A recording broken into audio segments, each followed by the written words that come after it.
Bonjour, c'est Flore d'Éco-Créateur. On se retrouve aujourd'hui pour une vidéo un peu spéciale puisque je ne vais pas parler vraiment d'éco-création, mais plus d'écologie sur Internet. Alors, Internet pollue énormément, mais ça c'est quelque chose qu'on ne connaît pas en fait, c'est quelque chose dont on n'a pas conscience. Même moi, il y a peu, moi même qui travaille sur Internet, je n'avais pas conscience de ça réellement en fait, puisque on sait aujourd'hui que Google utilise 2 centrales nucléaires pour fonctionner, c'est énorme. Également, on sait que actuellement, Internet utilise 2% d'électricité du monde en fait. Donc l'électricité c'est plus ou moins polluant selon de la manière dont elle est faite, mais en général dans le monde elle est faite avec du charbon.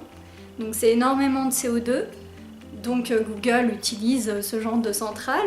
Et puis il y a le nucléaire qu'on connaît qui n'est pas forcément très vert malgré ce qu'on pourrait dire de lui. On connaît ce que ça a fait à Fukushima par exemple. Alors vous allez me dire, mais mince, comment ça se fait, comment on fait pour ne pas polluer avec Internet, parce que maintenant aujourd'hui tout passe par Internet. C'est quand même relativement embêtant puisque on utilise chaque jour, chaque minute Internet maintenant. Donc moi je vais essayer de vous donner des solutions qui vont pas être des solutions miracles, c'est sûr, puisque ça n'existe pas, et puis forcément vous allez quand même polluer, mais vous allez réduire un petit peu l'impact environnemental. Alors, vous en tant qu'utilisateur, vous pouvez faire quelque chose. En tant que blogueur et personne qui détiennent un site également, en tant que développeur et web designer dont je fais partie aussi, on a aussi beaucoup de solutions. Et puis après ça se calcule au niveau des serveurs, des moteurs de recherche et des navigateurs. Alors pour ce qui est des serveurs, des moteurs de recherche et des navigateurs, c'est un peu plus compliqué. Donc moi déjà je vais parler de vous qui me regardez. Vous pouvez faire quelque chose. Vous avez plusieurs solutions, des petites astuces que je vous donne qui sont, on va dire, un bon sens pour moi. C'est des astuces que j'essaye d'appliquer au quotidien, même si c'est difficile avec le métier que je pratique, puisque je suis obligée de surfer beaucoup. Et puis également, vu que je tiens plusieurs blogs, je suis obligée quand même de polluer, entre guillemets. Je pourrais bien sûr faire autre chose de ma vie, mais je ressens le besoin de communiquer de cette manière. Donc pour moi, il est essentiel de faire un effort à ce niveau-là. Donc là, je vais vous expliquer quelques petites astuces pour moins polluer en surfant. Donc déjà, je vous déconseille d'avoir 10 000 onglets différents d'ouverts parce que vous n'allez pas voir tous les sites ensemble, on est bien d'accord.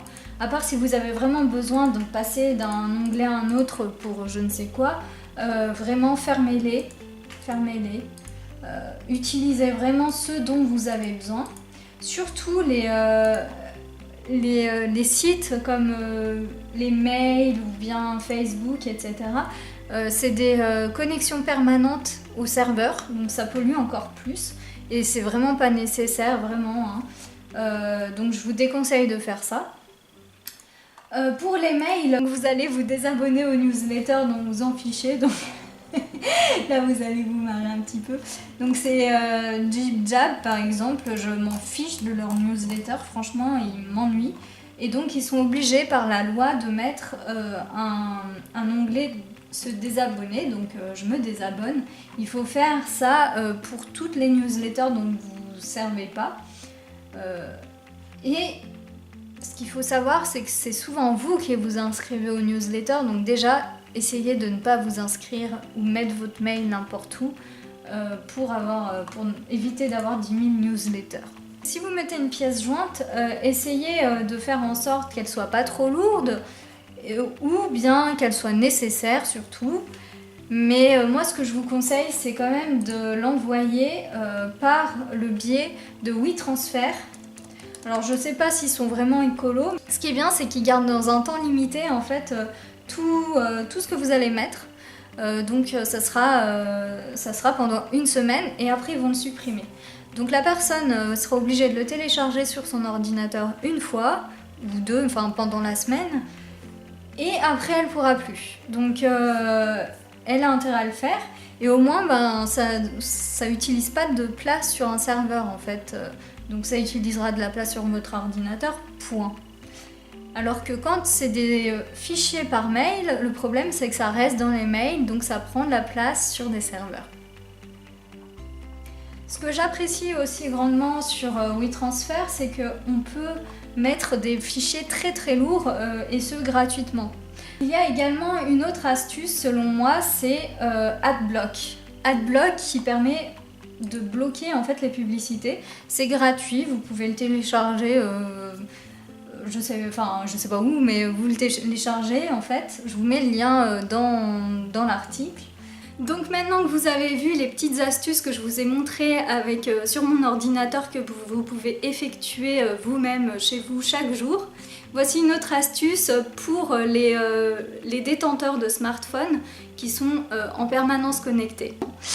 Donc en fait il faut couper tout ce qui est périphérique, donc la Wi-Fi dès que vous en avez pas besoin, le GPS, le son éventuellement. La rotation écran, ça prend aussi de l'énergie. Le Bluetooth, évidemment. Et les données mobiles. Utilisez aussi, il y a un mode éco. Donc le mode éco va permettre, je ne sais pas si vous voyez bien là, d'utiliser moins d'énergie. Donc grâce à tout ça, votre téléphone prendra moins d'énergie. Et puis, ne sera pas connecté à Internet, ne fera pas appel à des serveurs constamment. J'espère que vous aurez aimé cette vidéo un peu spéciale. Si vous avez apprécié ce genre de vidéo, même si c'est pas le thème d'éco-créateur, je pourrais vous en faire d'autres. Cependant, c'est pas les vidéos que je préfère, puisque vraiment éco-créateur parle d'éco-création. En l'occurrence, là, ça va en parler un peu, puisque moi, mon métier, c'est de créer des sites web, donc voilà. Mais voilà. Surfer sur internet, c'est pas de la création. Voilà. Donc j'espère que vous aurez quand même apprécié et puis je vous dis à très bientôt. Ciao.